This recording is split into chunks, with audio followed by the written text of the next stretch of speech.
Very well. How does browse.ai work, and how can we extract structured data or monitor site changes? Well, basically, we're going to extract data information, and we'll use a link, say, from YouTube, right? Let's see what info it pulls. I've chosen this video, for example. Okay, you've got 375 subscribers. It's by Spatial Nodes, blah, blah, blah. I don't know which channel it is, huh? Does this webpage require login? No.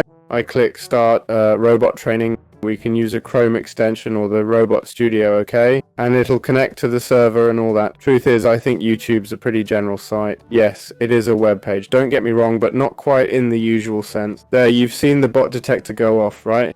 Here's what I said. Oh, I've been caught. The page I'm trying to access seems to have bot detection. Don't worry, I'm changing tactic. Now, the bot is recording everything I do, like clicks, okay? For example, to accept cookies.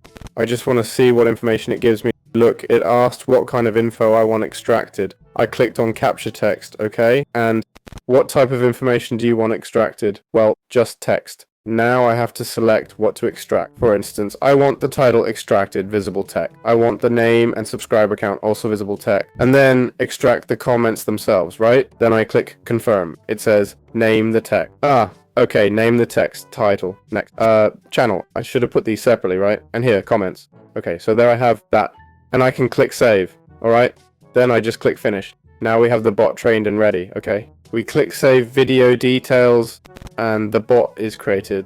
That was quick and easy, wasn't it? Plus, it only charges 1 credit per task, which is pretty good. Here we can also build more bots to do the monitoring, which is similar to data extraction, but ongoing. And that's it.